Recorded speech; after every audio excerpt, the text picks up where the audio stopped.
बिस्मिल्लाहिर्रहमानिर्रहीम। अस्सलाम वालेकुम।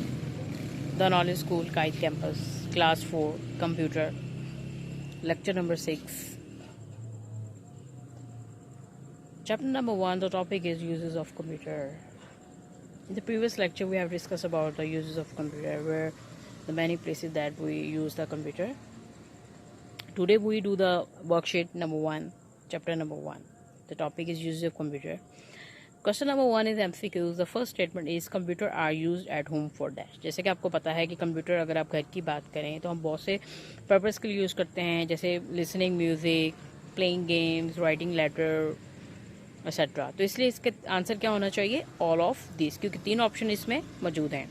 Number second statement, dash take astronauts into space are control by computer. जी, तो कौन कंट्रोल करता है इसको? Of course space shuttle rockets में कंप्यूटर के ज़रिए ही इन चीज़ों को कंट्रोल किया जाता है। तो इसलिए इसका आंसर क्या आ जाएगा? Both a and B.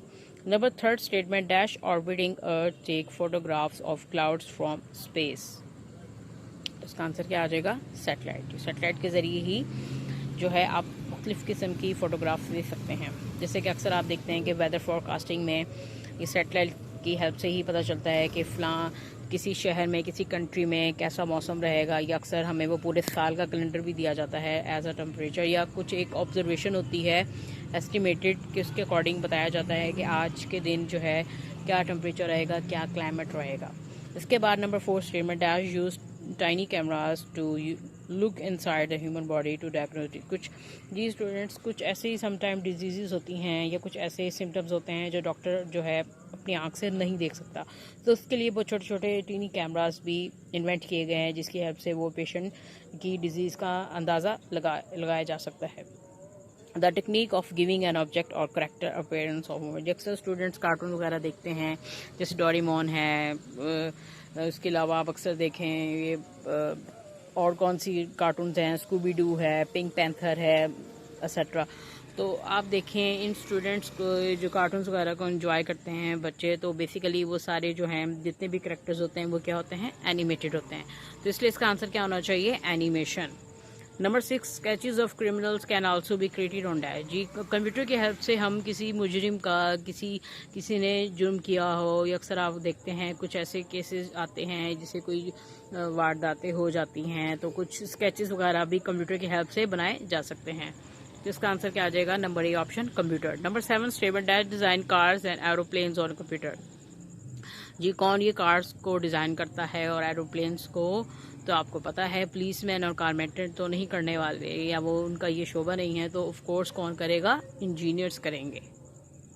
Question number 2, fill in the blanks पे आ जाएं।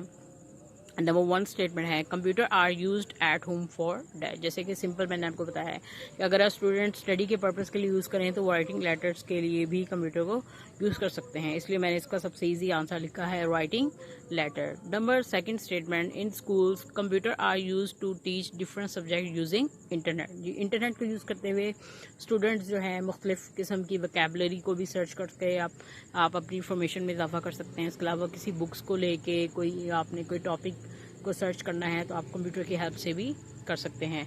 Computer can be use to design building. जी, बिल्डिंग्स को डिज़ाइन करने के लिए भी कंप्यूटर की हेल्प ली जाती है। Number 4 statement, computer are use to maintain dash records of patient for future references.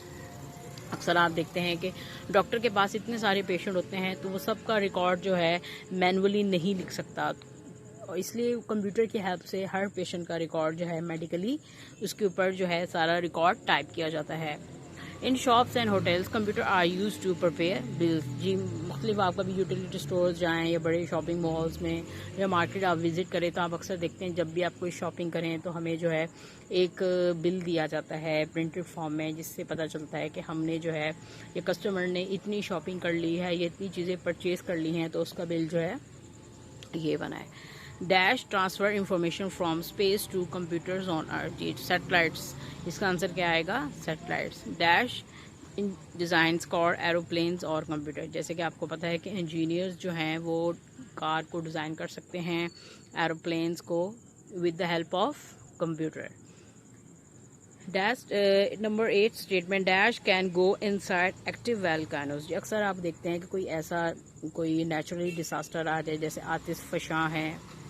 Volcano का मतलब क्या है? आतिश फ़शां अक्सर आप देखते हैं कि पहाड़ में से लावा कोई निकलता है या कोई ऐसा आग का शोला कुछ ऐसा निकले जहाँ पे कोई ऐसी जैसे सैलाब आ जाएं, कहीं समंदर की डेप्थ मालूम करनी हो, तो ऐसी जगह जहाँ पे इंसानों को जाना पॉसिबल नहीं है, तो वो किसकी हेल्प से मदद ली जा सकती है? रोबोट्स की हेल्प से।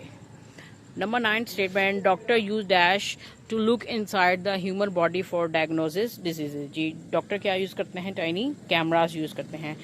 Computer are use by police for dash matching. इसका आंसर क्या आ जाएगा? फिंगरप्रिंट। अब आ जाए मैच द कॉलम। आपने कॉलम ए के अकॉर्डिंग ही कॉलम सी के आंसर लिखने हैं। आर्किटेक्ट्स डिज़ाइन, जी आर्किटेक्ट्स क्या डिज़ाइन करते हैं? Buildings and houses. CDS stand for, आपने इसकी एब्रिविएशन बतानी है। कॉलम बी में से देखें आप, इसका आंसर क्या है?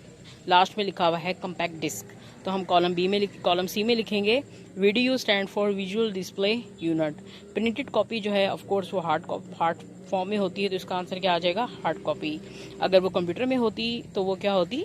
Soft copy. ATM stand for, ATMs की भी आपने एब्रिविएशन बतानी है, ऑटोमेटिक टेलर मशीन।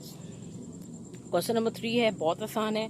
क्या आपने फॉन्ट स्टाइल्स बताने हैं? जी, आपको बड़ी इंटरेस्टिंग ये पिक्चर लग रही है और आपको इनकी शेप से अंदाज़ा हो रहा है कि कौन सी पिक्चर क्या शो कर रही है। ऊपर मैंने इनके ऑप्शंस भी लिखे हुए हैं। नंबर 1 पिक्चर की बात करें तो ये रेगुलर है। सेकंड की बात करें तो ये स्लांट फॉर्म में है, इट्स इटैलिक। थर्ड की बात करें तो ये बोल्ड स्टाइल में है, और फोर्थ की बात करें तो ये अंडरलाइंड है। आई होप आज का लेक्चर आपको अच्छे से समझ आ गया होगा स्टूडेंट्स। तो आपकी यही डायरी है। You have to learn the worksheet number 1 of chapter number 1। आपने वर्कशीट अच्छे से याद करनी है और कोशिश किया करें कि ये सारे जो है वर्कशीट्स आप खुद रफ शीट्स पे लिख के इनको याद करके ज़बानी लिखा करें। Thank you.